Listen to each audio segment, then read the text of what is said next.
Welcome everybody to the 7th edition of the Rise and Shine video series, where we've documented the progress of the RISE Costa Rica community. Normally when we do these series, we tell you what we've done since our last update, and it's an iterative process, but today we thought we would do something a little bit different. Today is a time of reflection on the last 2+ years of the progress of the community. And so we'll touch on some of the successes, some of the challenges, and some of the changes that we made along the way. We have had over 1,000 meetings with potential families looking to live here. I personally have met with hundreds of families to get down to the 40 families that have chosen to live here, that we've invited to be part of this very special community. As we've always said, we're not for everybody. We're for a very special subset of people that share similar values that we do along the priorities for our families. And it's an exciting time for us here as a community because we're entering a new phase, a phase where the families are actually arriving and moving into their homes.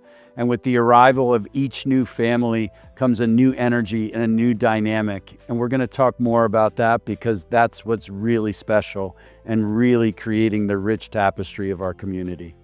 For me personally, it's been a deeply fulfilling journey. And the fact that we have now arrived at the point where the community is starting to populate with the families that have chosen to live here is a very special moment for me. Part of achieving large goals and big things is showing up each and every day. And it takes doing that consistently, moving the ball forward to get to the goal that you're trying to achieve. And it's so gratifying for me to actually be there and not only just to see it, but to live it, like to be fully immersed in it as a father, as an entrepreneur, and as a community member. So when we started the Rise and Shine series, the goal was complete transparency. So you could see the progress along the way, the milestones achieved, but also to see how we've adapted the plan and the vision to respond to the needs of our community. Even where I'm sitting right now, this clubhouse was not in the original plan. And now here we are enjoying it every week with the families that are here. The pool was not part of the original plan. And there's even another component that we're adding on to right now, which is a wellness module. Just below the pool, there'll be an infrared sauna, cold plunge, and a calisthenics area. But it doesn't just stop there. If you've watched this series, you've seen that we added underground electric very early on in the process because we didn't want our views obstructed. We've expanded the playground at the school. We've even evolved the co-working area to more respond to the needs of our community.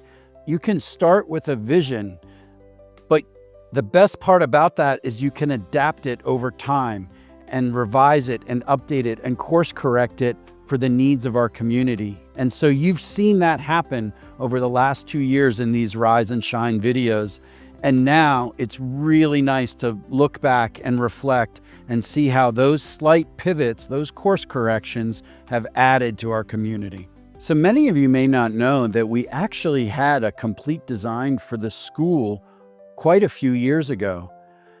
But once we got here, once we were living here, we decided that we needed to change it completely. It wasn't that the old design was bad, it was amazing, done by a wonderful architect.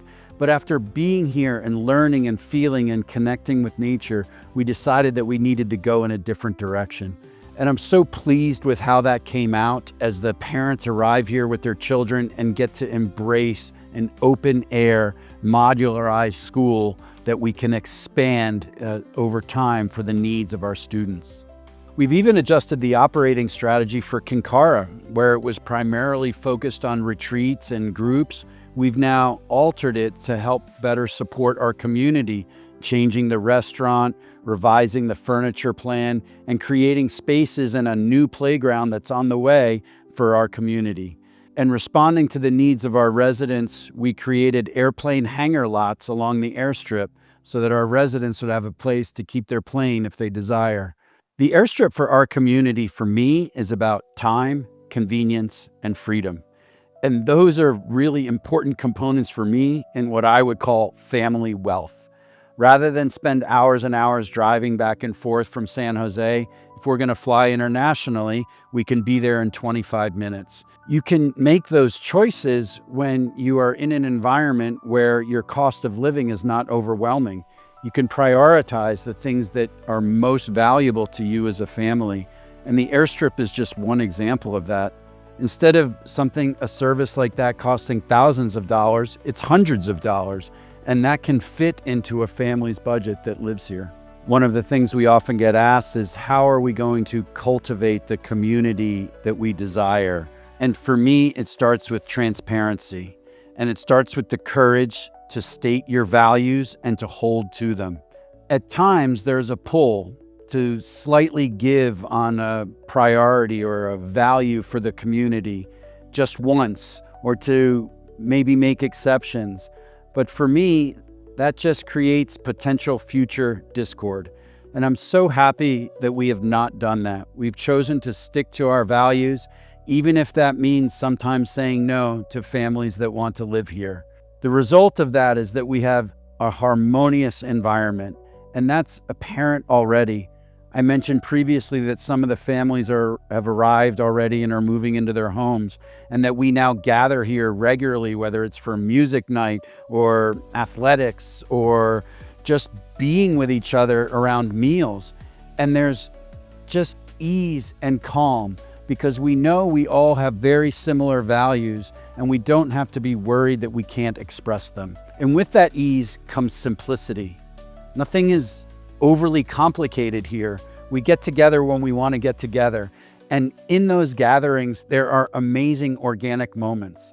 And unfortunately, we are mostly off of our phones in those gatherings. And so we don't actually capture them that frequently, but they're around us all the time. And most of the time, they're with the children doing creative things that make us laugh, that make us happy, that teach them lessons, and create a life of joy and fulfillment with their friends. So in just over 2 years, we've been able to achieve all this, but we're nowhere near done. I think now, what does the future hold for us? What else are we going to build? What else are we going to add into the community? And now, with many of our residents here, we have ideas, we have suggestions that we can implement into our community. And the simple answer is whether we're going to put it in or not, or does it add to our experience as a family? And if it does, we're a yes. And that's really exciting because we are getting ideas from all over the place from our residents. Along the way, these last 2 years, not everything goes smoothly. And so you have to respond to new challenges, new environments, and in that is learning for the future. My biggest takeaway from all of that is that we come away more capable to do what we're doing that gives us a great amount of joy. So I actually am even more excited for phase 2 because of everything that we've learned in phase 1. And if you knew me well, you'd know that I prioritize efficiency as much as I possibly can. And so the opportunity in the next phase to deliver even more value for our residents is exciting to me. And that can't happen until you've actually gone through the process and you've learned. And that process, as I've said, starts by showing up every single day and just being there and moving past those challenges, knowing that on the other side of that challenge is actually an upgrade. And from that lens, you view setbacks and challenges not as pains, but actually opportunities. And we have experienced that both with how we do construction, how we do infrastructure, but also in our team personnel.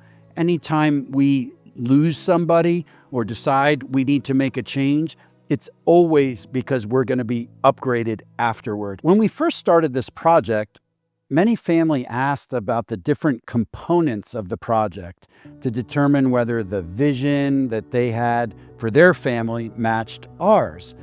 And so they're attracted to the school or the clubhouse or the future co-working studio or the location. All of these physical components put together created a vision that they would respond to.